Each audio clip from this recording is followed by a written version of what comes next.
बाळांनो, माझा विषय आहे भ्रष्टाचार प्रतिबंधक कायदा 1988 याच्याशी निगडीत आहे.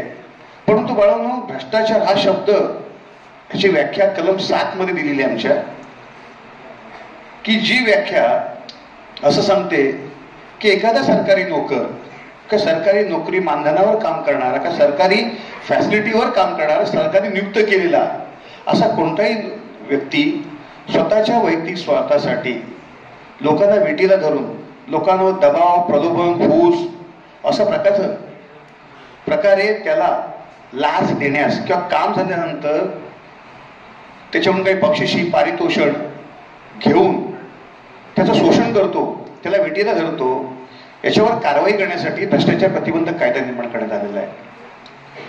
कलम 8 जे सांगतंय की भ्रष्टाचार लाच देणं आणि लाच घेणं म्हणजे जो लाच देईल तोही गुन्हेगारच आहे. पण आज मला सांगा की हा भ्रष्टाचार शब्द फक्त ह्या भ्रष्टाचार प्रतिबंधक कायद्यापुरता मर्यादित आहे.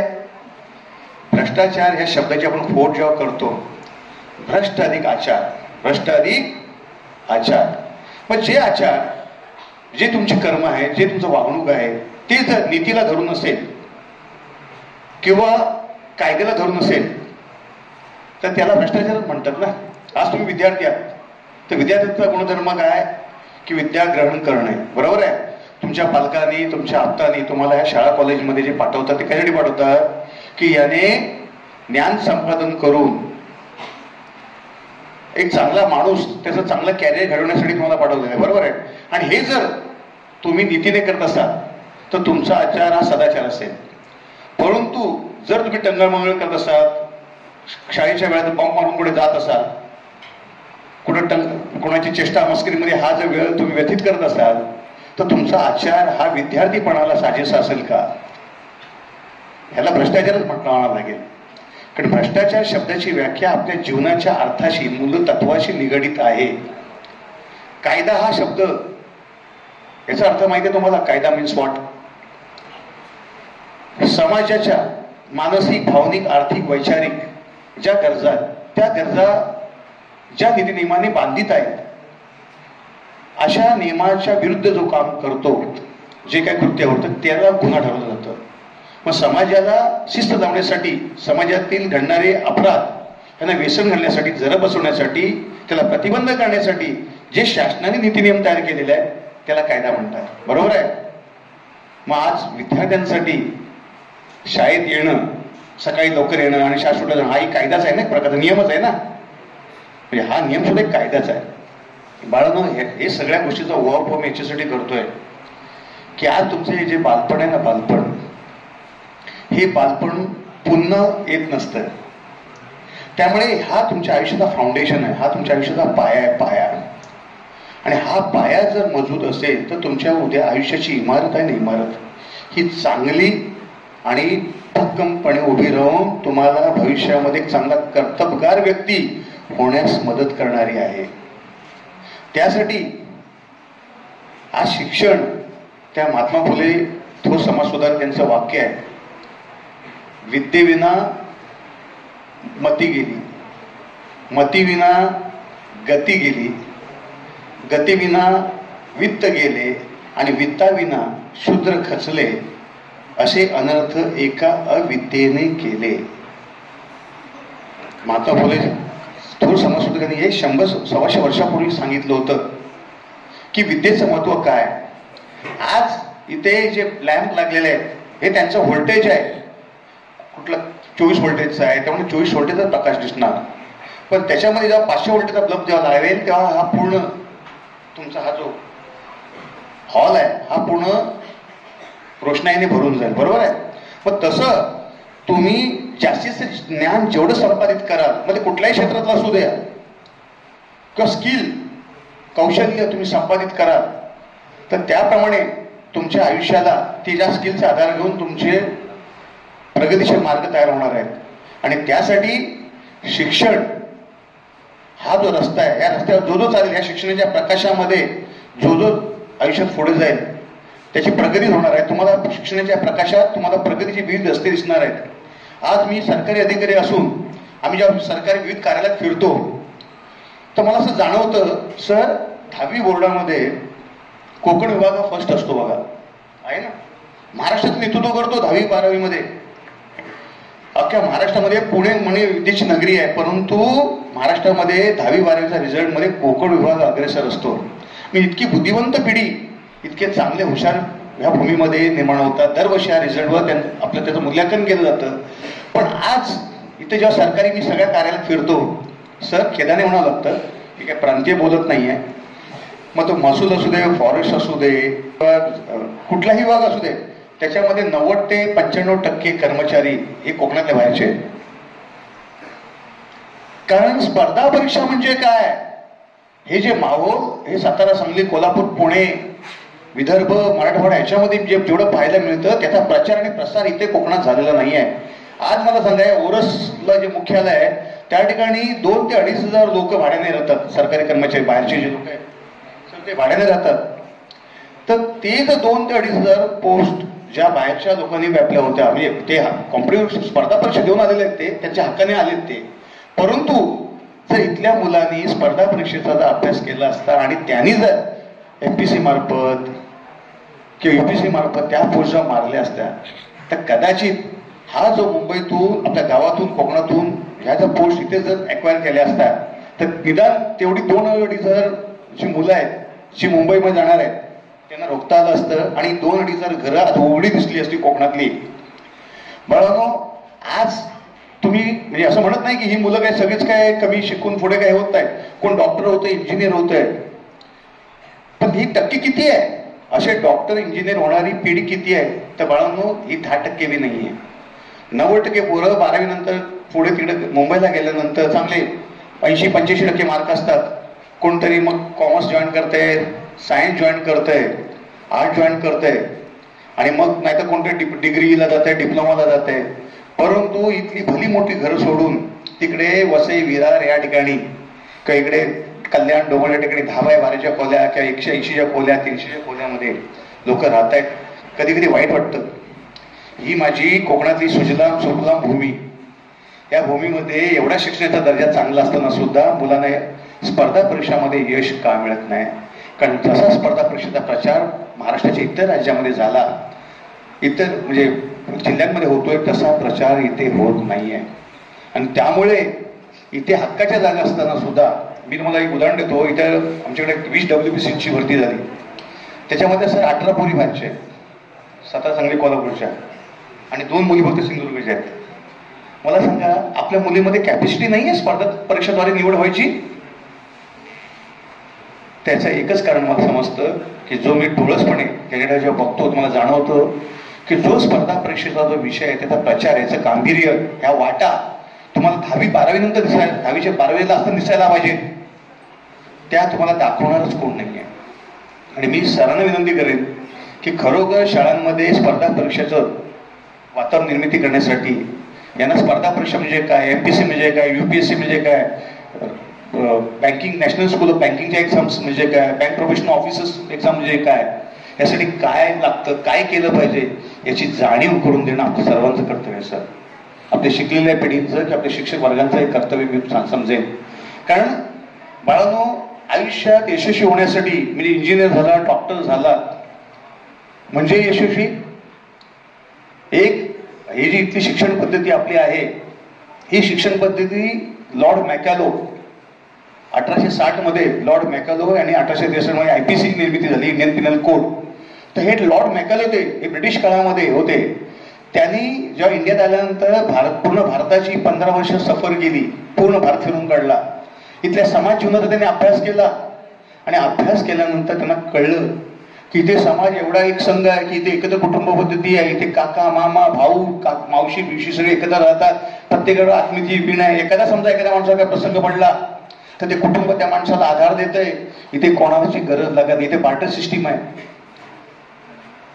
12 बलुतेदार, 18 अदुतेदार, ह्या पद्धतीमुळे जर काही गावाच्या गरजा गावातच पूर्ण केल्या जातात. इथे गरीब भिकारी दिसत नाही रस्त्यावर भीक मागताना. एखादा माणूस पाणी मागायला तरी दारात त्याला ते जेवण पाठवतात. इतकी उदात्त समाज संस्कृती ह्या भारतामध्ये आहे. आणि ही यांचा हा एक संघपणा, यांच्या नात्यातला जो एकोपा आहे, मायेची जी वीण आहे, ही जर दूर केल्याशिवाय आपल्याला इथे राज्य करता येणार नाही. आणि त्या विचाराने त्यांनी पाश्चिमात्य शिक्षण इथे आणून, कारण त्यांना इथल्या लोकांना कारकून बनवायचं होतं, अधिकारी बनवायचं नव्हतं. त्यांचं प्रशासनिक काम, त्यांची प्रशासनिक गरज भागवण्यासाठी त्यांना कारकून हवे होते आणि म्हणून त्यांनी इंग्रजी शिक्षण या ठिकाणी आणलं. आणि तो या शालेय अभ्यासक्रमामध्ये तेच पाश्चिमात्य लॉर्ड मायकलचा सिद्धांत, डार्विनचा सिद्धांत, अगस्टिनचा सिद्धांत, असे फ्रेंच, जर्मन, ब्रिटिश विचारवंतांचे सगळे शिक्षण, त्यांच्या शिक्षणाचा पगडा इथल्या विषयांमध्ये अंतर्भूत केला की जेणेकरून आपली पुराण संस्कृती जी आहे, जी संस्कृती मूल्याधारित जीवनाची होती, ज्या शिक्षण पद्धतीमध्ये आत्मीयतेची वीण, माणसाचा माणूस पण जपला जायचं, त्या पद्धतीचा अभ्यास करण्यात आला. बाळूंना मला एकच सांगायचं आहे, आणि त्या व्यतिरिक्त हा अभ्यास झाल्यामुळे आज यंग पिढीला काका मामा माहित नाहीत. कारण हम दो हमारा एक, काही दिवसांत सर केस निघून जायचं वाटतंय मला, कारण आता लव्ह रिलेशनशिपचा जमाना आलेला आहे. आज कुठल्याही त्या शिक्षण पद्धतीमध्ये माणसाचा माणूस पण, आज शिक्षणाचा झिरपता सिद्धांत, अरे पण जीवन तत्वज्ञानाचा सिद्धांत कधी शिकवला जातो का? एक चांगला माणूस कसं व्हायचं हा सिद्धांत शिकवला जातो का? आणि तीच खरी गरज आहे. एकदा एक स्टोरी सांगतो. एक डॉक्टर एकदा रस्त्याने गाडी घेऊन चाललेले असतं आणि ते जाताना समोर एका मुलाचा अपघात झालेला असतो, तिथे गर्दी जमा झालेली असते. ते एका माणसाचं लक्ष जातं की याच्या गाडीवर डॉक्टरचं साईन आहे, म्हणून तो माणूस पळत येतो, सर तो इथे एक मुलगा बाईकवरून पडलेला आहे, त्याला जर वैद्यकीय उपचारासाठी घेऊन चाला नसेल, तुम्ही डॉक्टर काहीतरी करा ना. ह्या डॉक्टरला एका मिटिंगला जायचं होतं. मिटिंगला जायचं म्हणून तो बोला की जर मी या मुलाला घेतलं, गाडीत घातलं, तर मला मिटिंगला पोहोचता येणार नाहीये आणि त्याला हॉस्पिटलला घेऊन जाईल, माझं काम वाढेल. आणि तो बोला की नाही नाही मला वेळ नाहीये, मी निघतो. आणि तो निघून गेला. बायकोचा तो मिटिंग चालू असताना फोन आला की आपल्या बाळूचा अपघात झालेला आहे आणि तो हॉस्पिटलला ऍडमिट आहे. जसं त्याला कळतं म्हणजे कुठे अपघात झालाय, तर अमक्या अमक्या रोडला अपघात झाला. त्याच्या मनात लगेच ते चित्र उभं राहिलं की यार 1 तासापूर्वी ज्या रोडनी जात असताना जिथं एका मुलाचा अपघात मी पाहिला, तो माझा मुलगा होता. तो ते एक्झिबिशन टाकतो तिथे आणि लगेच तिकडे जाऊन बघतो तर पोरगा मृत झालेला असतो, मरण पावलेला असतो. मला सांगा, हेच डॉक्टर जे व्यवहारी नसते, जर त्यांच्यात हृदयापासून जे डॉक्टर पण असतं. आज मी एका विद्यार्थ्यांना, एक रुग्ण आहे, त्या रुग्णाला सेवा देण्यासाठी हा मी पेशा स्वीकारलाय. ते जर डॉक्टरी भाव त्यांच्या हृदयात असतं तर कदाचित त्यांचा मुलगा वाचला असता. परंतु व्यावहारिकता फक्त बस माझा मुलगा नाही ना, पण तो त्या दैवयोगाने त्यांचा मुलगा निघाला. नंतर त्यांनी त्यांच्या मनात इतका मोठा परिणाम झाला की हे माझं वागणं किती चुकीचं आहे. मग त्यांनी पूर्ण आयुष्य त्यांनी समाजसेवेसाठी वेचलं नंतर त्यांनी त्यांचं आयुष्य. परंतु मला सांगा की जर त्यावेळेला तो थांबला असता तर कदाचित आज तो मुलगा जगला पाहिजे.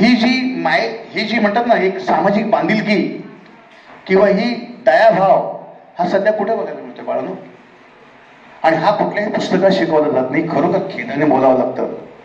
तुम्हाला सापेक्षता शिकवला जातो, तुम्हाला हायड्रोजनचं संकलन शिकवलं जातं, तुम्हाला ग्रामरमध्ये अव्यय प्रत्यय शिकवला जातो. अरे पण अव्यय म्हणजे काय हे शिकवलं जातं का?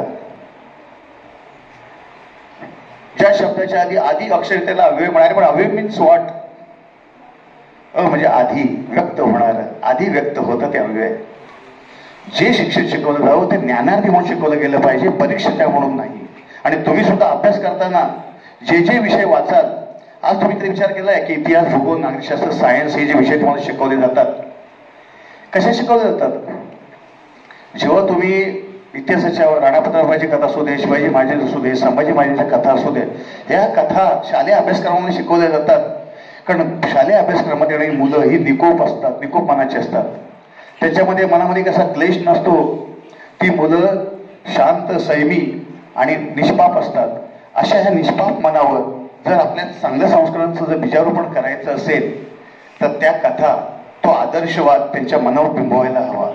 आणि त्यासाठीच या कथा तुमच्या आयुष्यात दिलेल्या असतात. साने गुरुजींची कथा असू दे, आमच्या पिढीने साने गुरुजींची कथा ही इतकी आदर्श मानली होती की साने गुरुजींचं पुस्तक आम्ही 3-3, 4-4, 5-5 वेळा वाचलं होतं. रामायण 4-4, 5-5 वेळा वाचलं होतं. आणि ज्या पिढीने 4-4, 5-5 वेळा रामायण, महाभारत, वेद किंवा हे पुराण आहेत किंवा गीता आहे, ज्ञानेश्वर आहे, हे ज्यांनी वाचलेलं असेल त्या माणसांचा जीवनावरचा दृष्टिकोन आहे हा सर्वसामान्य लोकांपेक्षा वेगळा असतो. ते जीवनाकडे आध्यात्मिक नजरेने बघतात. कारण त्यांना माहिती आहे की शेवटी मरताना चिमोटभर माती घेऊन जाणार नाहीत आपण. आज बाळवतो तुम्हाला हे तत्वज्ञान तुमच्या बुद्धीच्या बाहेर आहे कदाचित, पण बाळवतो मला तुम्हाला का सांगायचं आहे. आज जेव्हा तुम्ही रामायण, मी तुम्हाला विनंती करेन सर्व मुलांना, माझ्या बाळांना, की तुम्ही खरोखर शालेय अभ्यासक्रमापेक्षा, शालेय अभ्यासक्रम तर करा, त्या जोडीला रिकामी वेळ असेल. आज तुमच्याकडे गुगल आहे, जीपीटी स्नॅप काय आहे, चॅट जीपीटी सारखी सॉफ्टवेअर आहेत. जा रामायणातले मौलिक विचार, महाभारतातले मौलिक विचार, गीतेचं सार असं वाचा. आज गीतेमध्ये चांगला माणूस होण्यासाठी जे 4 गुण सांगितले, धर्म, अर्थ, मोक्ष आणि काम, हे जर तुम्हाला अर्थ कळला ना ह्या बालवयात, तर निश्चित तुम्ही खरोखर चांगला माणूस बनाल. धर्म म्हणजे नुसता हा धर्म नव्हे, हिंदू, मुस्लिम, शीख, ईसाई. धर्म म्हणजे तुम्ही ज्या स्थितीत आहात त्यावेळेचा तुमचा जो धर्म आहे, माणुसकी धर्म किंवा तुमचा नीती धर्म, तुमचा आचार धर्म, तुमचा विचार धर्म आणि तुमचा कर्म धर्म. आज तुम्ही विद्यार्थी आहात, ते विद्यार्थीचा धर्म काय की विद्यार्थी पण जपणं, विद्यार्थी ज्ञान ग्रहण करणं. आज तुम्ही कोणाचे मुलगे आहात, तर तुमच्या आईप्रती धर्म काय, वडिलांप्रती धर्म काय, भावाप्रती तुमचा धर्म काय, त्यांच्याप्रती तुमचं नातं कसं असलं पाहिजे, हे सगळं जपणं. आज तुम्ही रस्त्याने चालला, एखादी म्हातारी बाई चाललेली आहे, तर समाजाप्रती धर्म काय, की त्या बाईला ते लंगडत चालत हात धरून तुम्ही तर तिला रस्ता क्रॉस करून दिला, हा तुमचाही धर्म आहे. दयाभाव, सामाजिक बांधिलकी, हे सगळे विचार त्या धर्म संज्ञेमध्ये मोडतात. अर्थ म्हणजे काय, नुसता पैसा नव्हे. अर्थ म्हणजे ज्या कृतीमुळे, ज्या ज्ञानामुळे तुमच्या जीवनाला अर्थ प्राप्त होणार आहे, तुमचं माणुसकी पण जपलं जाणार आहे, तुम्ही एक आदर्श व्यक्ती बनणार आहात. या समाजाचं आपण काही देणं लागतो, ही वीण तुमच्या हृदयामध्ये घट्ट होणार आहे. तो भाव रुजवणं म्हणजे जीवनाला अर्थ प्राप्त करून देणं. हा जो मी मनुष्य देह धारण केलेला आहे, आज मी विद्यार्थी आहे, की आज मी पोलीस ऑफिसर आहे, फॉर एक्झाम्पल, काय सर शिक्षक आहे, प्रिन्सिपल आहे, तर जे मी पद धारण केलंय त्या पदाला मी माझ्या कर्माने एक सौंदर्य प्राप्त करून देईन. त्या पदाला किंवा त्या माझ्या कामाला मी एक वेगळेपण आणून देईन आणि माझं काम मी प्रामाणिकपणे इच्छेने करेन. हा विचार जोपर्यंत त्या कर्म करणाऱ्या माणसाच्या मनात आणि विचारात, आचारात येत नाही, तोपर्यंत तो आपल्या कर्माशी, आपल्या कामाशी तदाकार झाला असं म्हणता येणार नाही. बाळांनो, हे जे ग्रंथ आहेत, ही नुसती इतिहासातली पुराणं नाही आहेत, हे जीवन जगण्यासाठी मार्गदर्शक स्तंभ आहे, स्तंभ म्हणेन मी. हे प्रकाश आहे. तो प्रकाश जर तुम्ही धारण केलात, आज आम्ही बघतो सगळ्यांना डॉक्टर व्हायचं, इंजिनियर व्हायचं, नुसती स्पर्धा, 98%, 95%. पण हा जर तुम्ही फक्त एक डॉक्टर झालात, ते आता मी उदाहरण दिलं, पण ज्याच्यामध्ये दयाभाव नाही, असे डॉक्टर काय कामाचे. आज शिक्षक म्हणजे समाज घडवणारा म्हणतात ना, आपल्या संस्कृतीमध्ये गुरुर ब्रह्मा गुरुर विष्णू गुरु देव महेश्वर गुरु साक्षात परब्रह्म तस्मै श्री गुरुवे नमः. आज गुरु ब्रह्मा आहे, विष्णू आहे, महेश आहे. कारण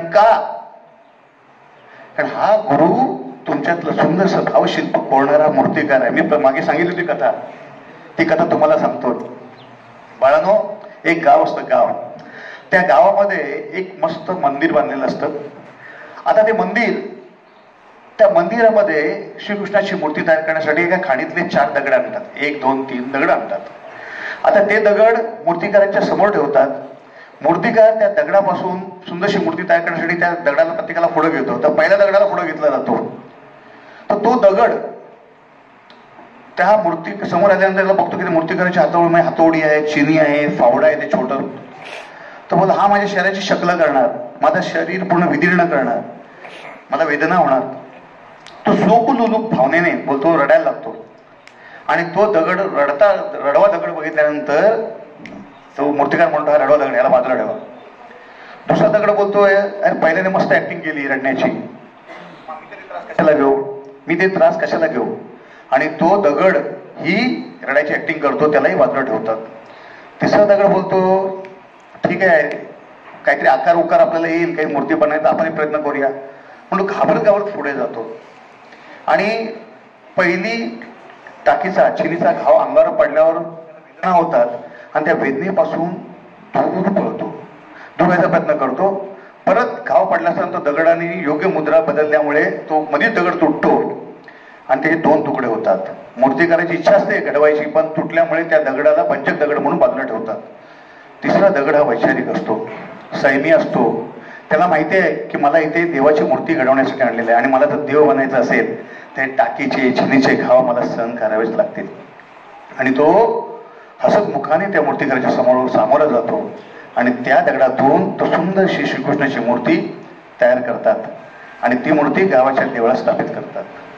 बाळून ही कथा जीवनाच्या प्रत्येक विद्यार्थ्याच्या आयुष्यातली घडणारी कथा आहे. एका खाणीतले सगळे दगड असतात, तसे एका शाळेतले सगळे विद्यार्थी असतात. तसे 4 दगड, त्यातला एक दगड जो मूर्ती बनतो त्या मूर्तीला देवत्व प्राप्त करून देव त्याची मंदिर स्थापना करतात. आणि ह्या 2 दगड होते, त्या 2 दगडांच्या पायऱ्या बनवतात आणि तुटलेला दगड होता त्या दगडाला त्या मूर्तीच्या समोर नारळ फोडण्यासाठी ठेवतात ना, तर तो दगड म्हणून ठेवतात. कालांतराने हे 4 दगड विचार करतात की आपण एका खाणीतले 4 दगड नाही, एका वर्गातले 4 लोक ना. परंतु तो बघा मस्त की देव बनलाय, त्याला लोक हार काय वाहत आहेत, फुलं काय वाहत आहेत, त्याला अगरबत्ती, धुपाचा, कापुराचा त्याला सुगंध, त्याच्या पुढे आरती केली जाते, त्याच्या पुढे अगरबत्त्या लावल्या जात आहेत, त्याला लाडू काय, पेढे काय, खीर काय, दही दुधाचा नैवेद्य दाखवला जातोय. आणि आपल्या पायरीचा दगड बोलतोय की आपल्या अंगावर लोक चपलेची घाण घासतायत, चप्पल ठेवतायत, आपल्याला घाण वास सहन करावा लागतोय. तिसरा दगड होता तो बोलतोय तुमचं काहीच नाही रे, माझं तर लोक मला थर्ड दिवशी आपटतायत, मला तर जो होतं नारळ देताना थंड दिवशी माझ्या अंगावर नारळ आपटते, मला रोजच वेदना सहन करायला लागतायत. बाळांनो, याचा मिथ्यार्थ तुम्हाला कळला का, अर्थ कळला का? बाळांनो, ही जी 4 दगड आहेत, आज मला सांगा, ज्या दगडाने आज तुम्हाला मी सांगितलं ना मगाशी की हे सर तुमचे मूर्तिकार आहेत, आज तुमचं एक सुंदरसं शिल्प, तुमची चांगली कर्तबगार व्यक्ती, एक ज्ञानवंत बुद्धिवंत पिढी तयार करण्यासाठी बिचारे आपल्यापणे मेहनत घेत आहेत. त्यासाठी आम्ही जे तुम्हाला शिस्त लावतोय, जे बोलतोय, त्यात आमचा वैयक्तिक स्वार्थ कुठला आहे का? आहे का? तुम्ही समजा बेसिस वागल्यामुळे माझ्या खांद्यावर एक स्टार कमी होणार आहे? नाही होणार आहे. परंतु माझ्या पिढीचं एक दायित्व आहे की जे आम्ही चुका केल्या त्या तुमच्या पिढीने चुका करू नये, ह्या हृदयातल्या भावनेतून आम्ही तर आलेलो आहोत. की जे आई वडील तुम्हाला ज्या शाळेमध्ये मोठ्या कष्टाने पाठवलं, आज इथले सगळे ग्रामीण वयातली मुलं, तुम्ही आई वडील शेतकरी असतील, काही मोलमजुरी करत असतील, छोटी मोठी कामं करत असतील, मोठ्या आशेने मोठ्या ध्यानाने तुम्हाला त्यांनी शाळेत पाठवलंय ना, की माझी बाई चांगली शिकली, चांगले पदावर गेली की तिला चांगला नवरा भेटेल आणि चांगला नवरा मिळाला की तिचा संसार सुखाचा होईल, माझा बाळ खुश राहील. माझ्या बाळाला ज्या दुःखाच्या छटा आम्ही भोगतोय, जे दुःख आम्ही भोगतोय ते माझ्या मुलाने भोगू नये म्हणून तुम्हाला पाठवलंय. आज तुमच्या अंगावर जॅकेट असेल, चांगले टी शर्ट असतील, रे कधी बापाकडे जर डोळे उघडे ठेवून बघा, तुमच्या अंगावर तो 300चं शर्ट देईल, 400-500चं शर्ट देईल रे, टी शर्ट देईल, पण कदाचित स्वतः 200-250चं घालत असेल. पायात ते साधी चप्पल असेल, तुम्हाला चांगले सँडल घेऊन देत असेल ब्रँडेड. का करतो विचार तू, का करतो? कारण त्याच्या जीवनाचा दीप तुम्ही आहात, त्याच्या जीवनाचा प्रकाश तुम्ही आहात, त्याच्या म्हातारपणाची काठी तुम्ही आहात. आणि ही माझी काठी अधिक सक्षमतेने एक मजबूत व्हावी यासाठी तो बिचारा तन मनाने, धनाने, विचाराने तुमच्यासाठी प्रयत्न करतो. ते आईबापाचे विचार, आईबापाच्या ध्येयाला सोडून लावू नका. आज मी तुम्हाला सांगितलं, स्पर्धा परीक्षेचं एवढं मोठं दालन उभं असताना सुद्धा आपले विद्यार्थी या स्पर्धा परीक्षेकडे कोकणामध्ये बघत नाही. खरोखर खेदाची गोष्ट आहे. आज आयुष्यातली 2-3 वर्ष फक्त अभ्यासात घालायची आहेत आणि 2-3 वर्षानंतर तुम्ही ह्याच भूमीमध्ये सरकारी नोकरी मध्ये तुम्ही येणार आहात एक अधिकारी म्हणून. आज तुम्ही 2-3 वर्ष समजा तुम्ही आता ग्रॅज्युएट, किती FY/SY मुलं आहेत का याच्यामध्ये? काय SY/JC 11वी-12वी. आज तुम्ही 12वीला आता FY/JC किंवा SY/JC किंवा आर्ट्स कॉमर्स असाल तुम्ही, पण जर तुम्ही आतापासून स्पर्धा परीक्षेचा अभ्यास चालू केला, तिकडे तुमचं ग्रॅज्युएशन कंप्लीट झालं आणि लगेच जर तुम्ही PSI किंवा डेप्युटी कलेक्टर, DYSP राज्यसेवा केलीत आणि जेव्हा तुम्ही जर आज नियमित साठा मॅडम इकडे आल्या होत्या, त्यांचं 27 वर्ष वय आहे, वयाच्या 24व्या वर्षी त्यांचं सिलेक्शन झालं.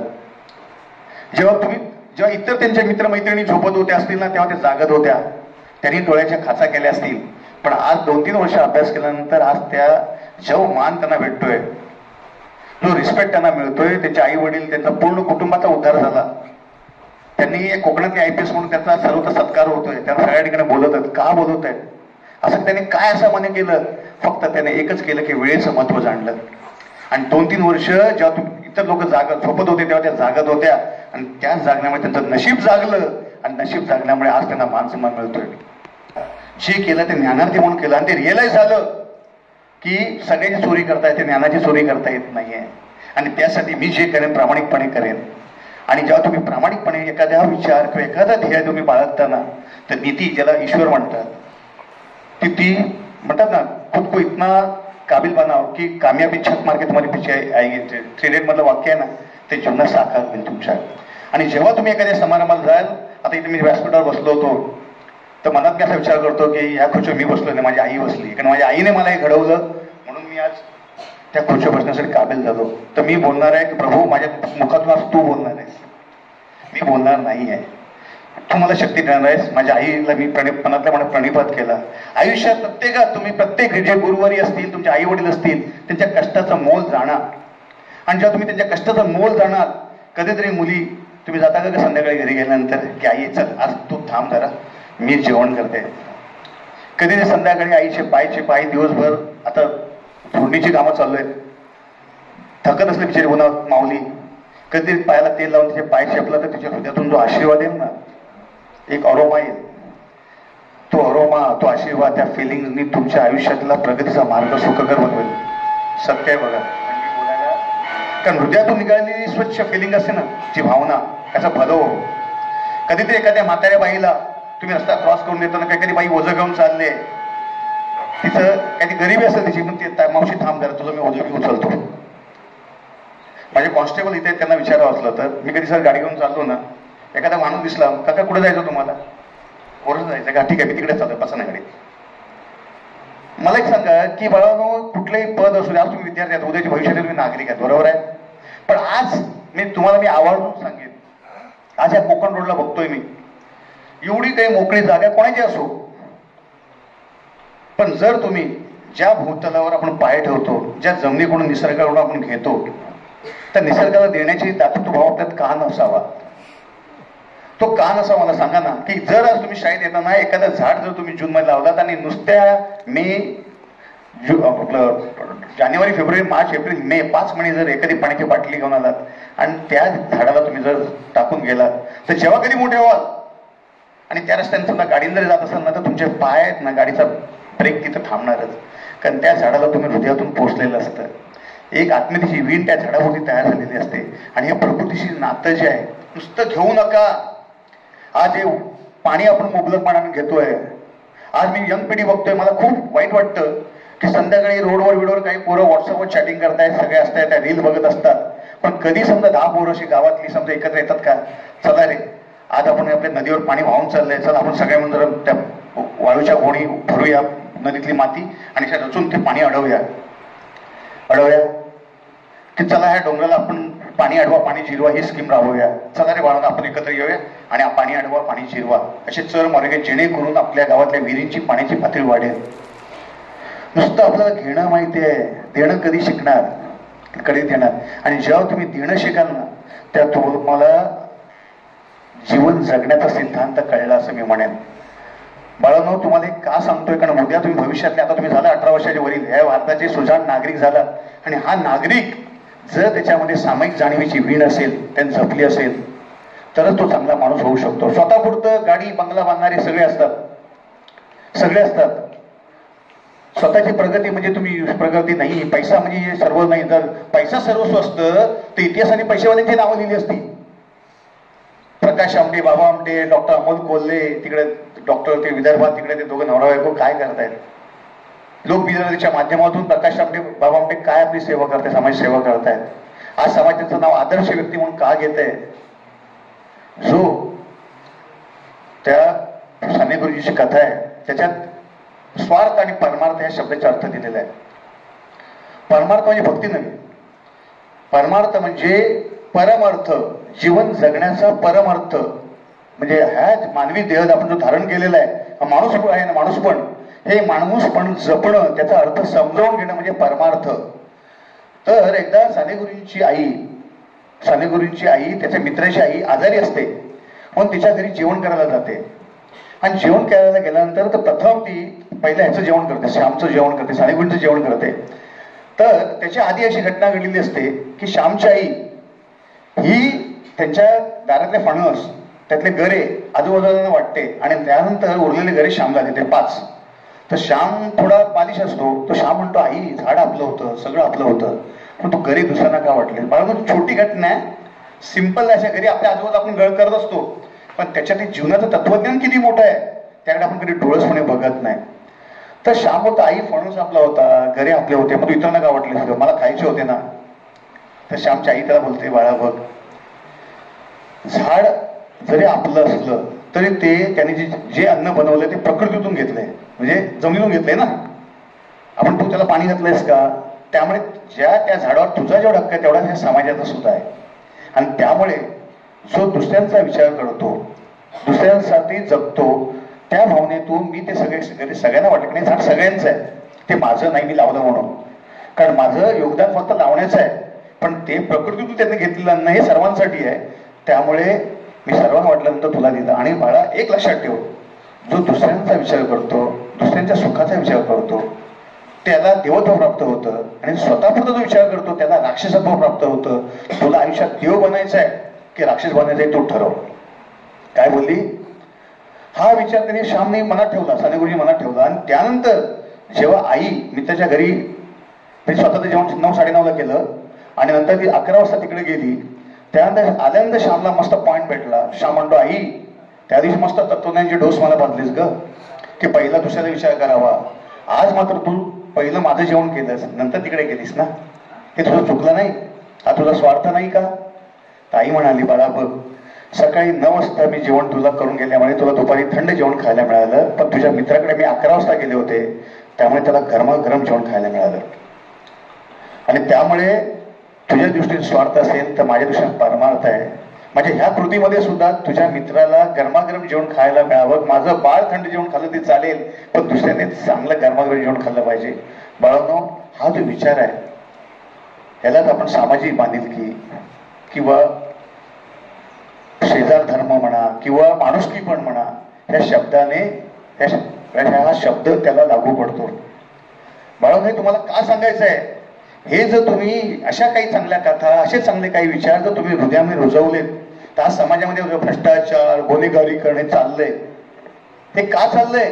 कारण जीवनातली मानव मूल्यधारी जे शिक्षण होतं, की पूर्वीचे लोक चोरी करणं पाप समजायचे. लोक आपल्या भारतामध्ये काठीला सोनं बांधून लोक फिरायचे, चोरी व्हायची नाही. त्या मॅकॉलन सांगितलं ना त्या व्हिक्टोरिया राणीला, की इकडे काठीला बांधून लोक घेऊन जातात तर इथं चोरी होत नाही. इथं लोक पाणी मागायला आले तर त्याला जेवण पाठवतात. इतकी आत्मीयतेने ही इथला समाज व्यवस्था ही विणलेली आहे, समाज यंत्रणा. आणि यांचंही एकत्रित, पण जो पण त्यांच्यात आत्मिक एकोपा आहे, हा एकोपा जो पण त्यांच्या शाबी त्यांच्यातली एकजूट जो पण समाजामधली आहे, ही जर तोडायची असेल त्यांची शिक्षण प्रणाली तोडली पाहिजे. आणि हीच आपली चुकी आहे. आपण पाश्चात्य शिक्षण घेतोय आणि त्याच्यातून काय होतंय, व्यावहारिक पिढी तयार होते. डॉक्टर व्हायचं आहे, इंजिनियर व्हायचं आहे, ह्याच्या मुंडीवर पाय घेऊन पुढे जायचं आहे. फक्त गाडी बंगला हेच आहे. एक उदाहरण विचारतो तुम्हाला. एखादा माणूस श्रीमंत आहे, तो काय करतो? घरात एसी बसवतो, बरोबर आहे, आणि थंड हवा खातो. पण एखादा शेतकरी शेतात तिची मस्त की झोपडी आहे आणि मस्त की कॉटन करतो आणि मस्त निसर्गाची ताजी हवा खातो. कुठली हवा चांगली? निसर्गातली हवा चांगली, वाहणारी सुळसुळ वाहणारी हवा, का एसी मधली अमोनिया द्रव टाकलेली ती हवा चांगली?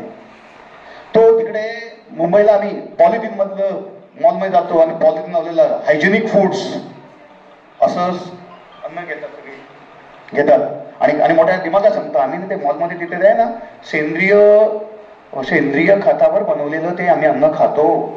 Very good. कोणी पाहिलंय? स्टॅम्प चिटकवला माहिती झालं का? पण इथे तुम्ही गोबर खतावरच्या एखादी वांग्याचं भरीत करून बघा, काय चव असते बघ.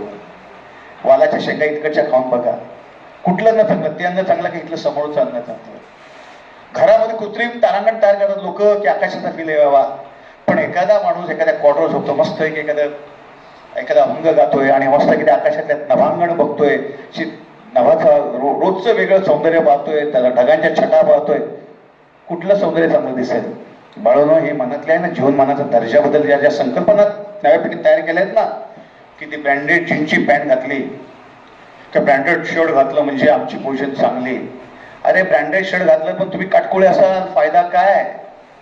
प्रत्येक एखादा बलदंड शरीर आहे आणि साधं जरी त्याने 300 रुपयाचे शर्ट घातला आणि माझं 400 रुपयाचे शर्ट आहे, फरक पडत नाही ना. पण त्याचं बलदंड शरीर असेल तर कुठलं शोभून दिसणार आहे? तो कटकुळा 1,500 शर्ट घातलेला माणूस का 400 रुपयाचा शर्ट घातलेला माणूस? बाळा, विद्यार्थी दशेमध्ये 3 स्तरावर प्रगती होणं गरजेचं आहे. शरीर, मन आणि बुद्धी. शारीरिक विकास, आज मी यंग पिढी बघतोय, पण मला असं पण पोरगा दिसत नाही की शरीर सौष्ठ धारण केलं, ज्याचे दंड दिसत आहेत, का छाती दिसते अशी. का? कारण आजच्या पिढीमध्ये 90% वेळ त्यांचा मोबाईलला रील्स याच्यामध्ये जातो. पण ते सकाळच्या वेळी उठेल, मी वॉकिंग करेन, रनिंग करेन. आज तुम्ही 2 वर्ष वॉकिंग केलं, सकाळी पाळत तुम्ही जा तिकडे आंबा घाटात जावा, तुम्हाला 70 ते 80 पोरं तुम्हाला घाट चढताना उतरताना दिसतील. 2-3 वर्ष पोलीस भरतीला प्रयत्न करताना दिसतात. आणि त्यांना यश मिळालं की आपण बोलतो ते सगळे वसल्यावर होतं. तो ही जी मानसिकता आहे ना, ही मानसिकता बदलायला पाहिजे.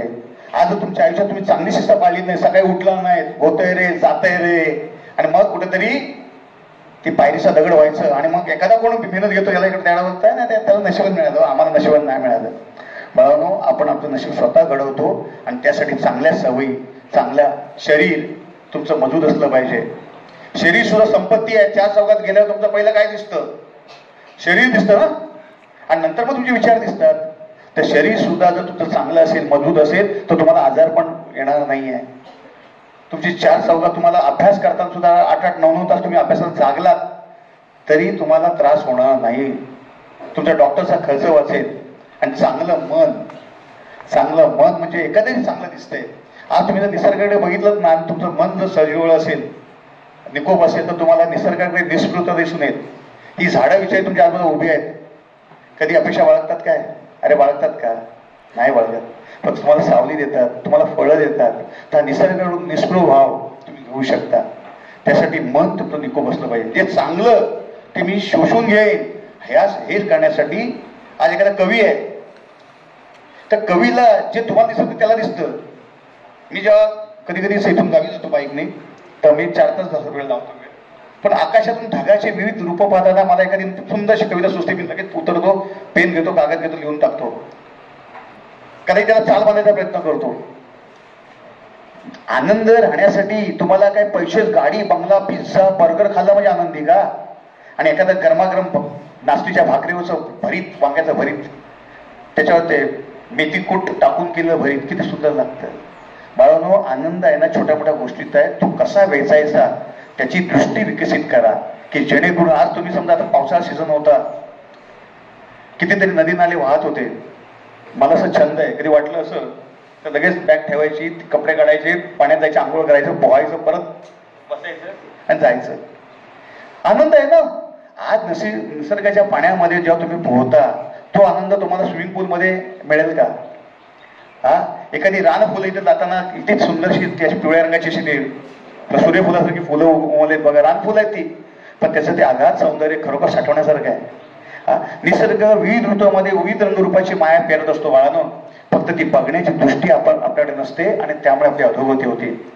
बाळांनो, भ्रष्टाचार हा शब्द नुसतं लाच, लुचपत, पारितोषण याच्यापुरते नसताना जीवनातला चांगला संस्कारांचा आचार धर्म जो तो नसेल आणि नीतिहीन तुमचं कर्म असेल तर तो भ्रष्टाचारच मानला जातो.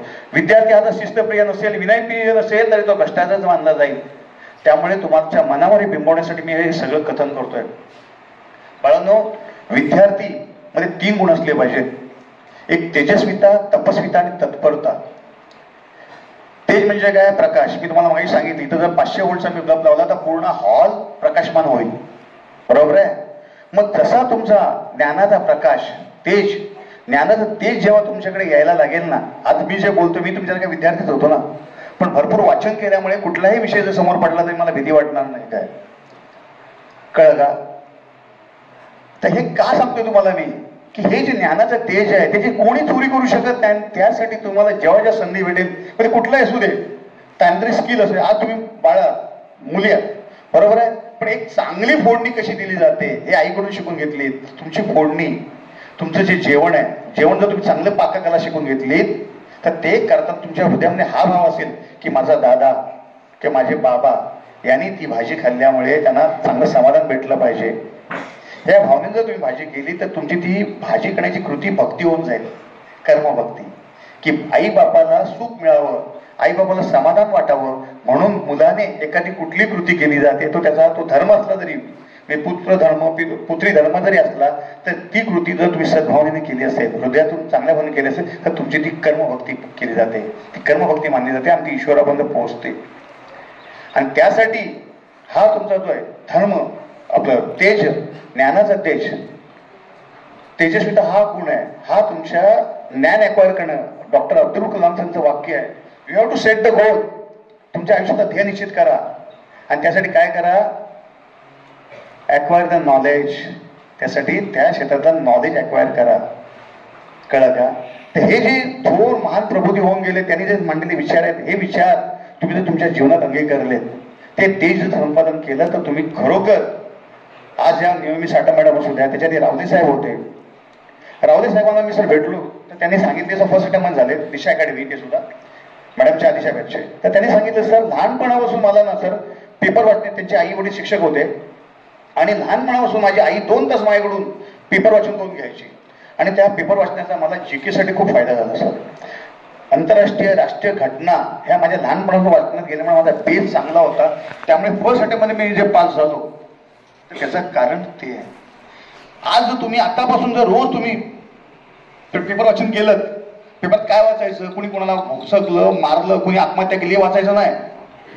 यावेळेचं फ्रेंच ओपन स्पर्धा कोणी जिंकली, यावेळी वर्षीचं बुकर पारितोषिक कोणाला मिळालं, नोबेल पारितोषिक कोणी घेतलेलं आहे, यावर्षी इंटरनॅशनल घटना काय घडल्या आहेत, नॅशनल घटना काय घडल्या आहेत, आपल्या देशाचे विविध पदाधिकारी कुठल्या परिषद झाल्या, गोलमेज परिषद कुठल्या परिषद इथं झालेल्या आहेत. अशा ज्या जर तुम्ही जे मौलिक ज्ञान जे आहे, हे जर तुम्ही आतापासून घेतलं, तर वयाच्या 21-22 वर्षी तुम्ही सुद्धा, जसे मॅडम 24 वर्ष झाले ना IPS, ते IAS ला ट्राय करतात अजूनही.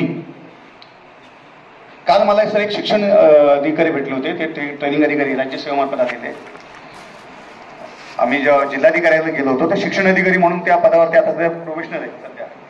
तर त्यांना मी विचारलं की किती वेळा प्रयत्नात तुम्ही राज्यसेवा करता, तर त्यांनी सांगितलं, सर मी 4 वेळा इंटरव्ह्यू बंद आलो UPSCच्या. किती? 4 वेळा. शेवटी आई वडील मला म्हणाले की बाळा बस झाला, आता तुझं 28 वर्ष वय झालं, 2 वर्षांनी तुझं आम्हाला लग्न करावं लागेल, तर तू राज्यसेवेकडे वळ. आणि सर मी गेल्या वर्षी मी दिली नाही, त्याविषयी 1 वर्ष राज्यसेवेचा अभ्यास केला आणि सर मी ही पोस्ट मारली. मी त्याला एक म्हटलं की साहेब तुम्ही शिक्षण अधिकारी क्लास 2 झालं, ठीक आहे, ओके, परंतु कदाचित हा 5वा प्रयत्न जो तुम्ही दिला असता, कारण तुम्ही काटावरून परतताय, तर कदाचित IPS नाही भेटलं तर IRS तरी भेटलं असं तुम्हाला. परंतु 4था प्रयत्न करूनही तुम्ही डायरेक्ट खाली, आज तुम्ही शिक्षण अधिकारी, तुम्हाला आणखी 15 वर्ष जाणार, तेव्हा तुम्ही क्लास 1 होणार आणि IAS तोपर्यंत जॉईंट सेक्रेटरी बंद पोहोचले असणार. बाळांनो, मला हे काय सांगायचं आहे की एखादा प्रयत्न फसला म्हणून काय झालं, त्याचं सातत्य तुमचं जर असेल ना, की प्रत्येक वेळा जर तुम्ही आत्मपरीक्षण केलं की मी कुठे कमी पडलो, कुठे कमी पडलो. बाळांनो, प्रत्येकाने आपल्या अपयशाचं जर तुम्ही मूल्यांकन केलं, आत्मपरीक्षण केलं ना, तर तुम्हाला कळून चुकेल. आणि मी परत तुम्हाला सांगतो, परीक्षार्थी म्हणून अभ्यास करू नका, ज्ञानार्थी म्हणून अभ्यास करा. आज तुमचं एक खेळायचं वय, खेळा नका, खेळायच्या भरपूर खेळा, परंतु तुमचे जे विद्यार्थीपण आहे, मी परत विद्यार्थीपणावर जोर देतोय, ते मात्र विसरू नका. जेवढं आज तुमच्याकडे तुमच्या आई वडिलांनी मोबाईल दिलाय, जा की बाबा MPSC साठी, पूर्व परीक्षेसाठी विषय घ्या, कुठली पुस्तकं लागतात आतापासून करा. वयाच्या 21-22 वर्षी तुम्ही जर एखादा PSI झालात, असिस्टंट झालात, सेल्टेक्स इन्स्पेक्टर झालात किंवा राज्यसेवा मारलीत, वयाच्या 24-25 वर्षी तुमचं लग्न होईल. तुमच्या आयुष्याचं पुढचं जे गणित आहे, ते गणित मार्गी लागेल, समाजामध्ये मान सन्मान तुम्हाला मिळेल. आज आता मॅडम जेव्हा येतात, तर मोठमोठे करोडपती लोक सुद्धा त्यांच्या कॅबिनमध्ये जाताना विचारतात, मॅडम मी आहे कमी, मी यातनं येऊ का? किंवा त्या ज्या येतात त्या सगळे लोक उभे राहतात, तेव्हा जाणवतं यार याच्यासाठी केला होता 8 तास. आयुष्यात ज्या डोळ्याच्या खाचा केल्या ना, आम्ही ज्या खाचा केल्या, किंवा जे मी प्रयत्न केले, तर हा सन्मान बघतो, हा जो आदर भेटतो, प्रभू तुझी कृपा आहे की मला तो 3रा प्रयत्न, मी दुसरा प्रयत्न सोडला असता तर, पण 3रा प्रयत्न मी केला. मी माझ्या मुलालाही सांग, माझा मुलगाही UPSC देतोय, तो 2 वेळा इंटरव्ह्यू बंद गेला, की म्हटलं माझे खांदे अजून मजबूत आहेत, तू बाळा प्रत्येक वेळा आत्मपरीक्षण कर आणि ध्यानी मनी तुझ्यात ते दिसलं पाहिजे की मला ते राजमुलं दिसली पाहिजे. आणि जेव्हा तुम्ही ह्या ध्यासाने पेटता, मी कधी मंदिरात जरी जायचो तेव्हा म्हणायचं, देवा तुझ्या डोक्यावर मुकुट आहे, माझ्या डोक्यात कॅप कधी येणार, मला देणार, गणपती महाराज देणार, गणनायका देणार. ही जेव्हा जाज्वल्य भक्ती, जागृत भाव ज्या निर्माण होतो ना, आता जरी मला कोण बोलवलं ना की MPSCला बसला, तर पहिल्या 50 मीच असेल. कारण ती ज्ञानाची का, आता मी LLM ची परीक्षा देतोय, माझ्या आता बार कॉन्सल्टची एक्झाम 30 तारखेला आहे. AIB all India bar council. आता एक ऊर्जा आले म्हाताऱ्या वयामध्ये. आता माझा 58 चालू आहे, आणखी 8 महिन्यात मी रिटायर्ड आहे बाळांनो. परंतु ह्या वेळेत मी आता LLM IPR करतोय. का करतोय? जी नदी वाहत असेल ना बाळांनो, तिचं पाणी स्वच्छ असतं, आणि ही थांबली ना की तिचं डबकं होतं. तर आयुष्याचं डबकं होऊ देऊ नका. ही नदी, ज्ञानाची नदी वाहतच राहिली, त्यामुळे बुद्धी तल्लक राहते, चालना होते. मला आता 22 बेअर ऍक्ट आहेत, पण हे 22 बेअर ऍक्ट तुम्ही 8 दिवसात उडवणार म्हणजे प्रत्येक ऍक्टला 4-4 तास देणार फक्त मी. कळलं का? इच्छाशक्तीने अभ्यास पाहिजे इथून तीव्र. म्हणजे मला हा प्रश्न आलाच पाहिजे. वाचन, चिंतन आणि मनन अभ्यास करण्याची पद्धती तुम्हाला सांगतो. जे स्पर्धा परीक्षा करू इच्छिणार आहेत, 1857 बंड 31 मे तारीख होती. 31 मे झालं किती? 24 मार्चला. काय झालं 24 मार्चला? कारण बराकपूरच्या छावणीमध्ये मंगल पांड्याने मेजर यशवंतवर गोळीबार केला. त्यानंतर काय झालं? मग कानपूरला कोणी केलं तर नानासाहेब पेशवे, पंजाब कुंवर सिंग, झाशी. असं जेव्हा तुम्ही वाचन, चिंतन जेव्हा मनातले मग तुम्ही करता ना, तर तो अभ्यास तुमच्या डोक्यात बसतो. ग्रामस्तर, आता तुम्ही नागेशाचा अभ्यास करा. ग्रामस्तर, तलाठी, ग्रामसेवक, कोतवाल. मग कोतवाल कोण आहे? त्याच्यापुढे काय? BDO, त्या सर्कल, मग त्यात 10 कमिट्या, त्यात जिल्हा स्तरावर काय. असं जेव्हा तुम्ही कुठलाही अभ्यास, जेव्हा वाचन, चिंतन, त्यावर मनन वारंवार करत बसताना, तो तुमच्या अभ्यास डोक्यात बसतो आणि यश तुम्हाला कोणी रोखू शकत नाही. माझी तुम्हाला सर्वांना विनंती आहे बाळांनो, डॉक्टर व्हा, इंजिनियर व्हाच, पण स्पर्धा परीक्षेद्वारे सरकारी नोकरीचं खूप मोठं दालन उभं आहे. त्या मार्गाकडे वळा बाळांनो. आज तुमचं ही जे प्रॉपर वय आहे. जर स्पर्धा परीक्षा तुम्हाला करायची असेल तर माझं ऑफिस कोडाळ या ठिकाणी आहे. या कुठली पुस्तकं वाचायची, योजना मॅगझिन, किंवा तुमचं 5वी ते 10वीचा बेस कसा बनवायचा ते तुम्ही परत करा, की जेणेकरून ह्या माझ्या भूमीतून 20-22 वर्षी चांगले कर्तबगार सरकारी अधिकारी निर्माण व्हावे. आणि ते अधिकारी त्यांच्यामध्ये सामाजिक जाणीव असेल, सामाजिक जाणीव. आणि सामाजिक जाणीव निर्माण करण्यासाठी परत तुम्हाला सांगतो, रामायण, महाभारत, गीता, ज्ञानेश्वरी 4 ग्रंथ तरी नक्की वाचा. तू एक चांगला माणूस घडा, एक चांगला माणूस बनाल, जो समाजाची वीण राखून काम करेल आणि समाजाला न्याय देईल. आणि जे पद धारण करेल, त्याला तो न्याय देईल. बाळांनो, भरपूर बोलायचं तुमच्या गाड्या जाणार आहेत. तर बाळांनो, तुम्हाला भविष्यासाठी शुभेच्छा देतो. स्पर्धा परीक्षेला वळा असं आवाहन करतो. मार्गदर्शन केलंय याबद्दल खारेपाटण पंचक्रोशी शिक्षण प्रसारक मंडळ आणि शेठ नम विद्यालय खारेपाटण यांच्या वतीने मी माननीय पांचाळ साहेब यांचं मनपूर्वक आभार मानतो. यानंतर मान्यवर व्यासपीठावरून निघून गेल्यानंतरच सर्व विद्यार्थ्यांनी हॉलमधून बाहेर पडायचं आहे. धन्यवाद.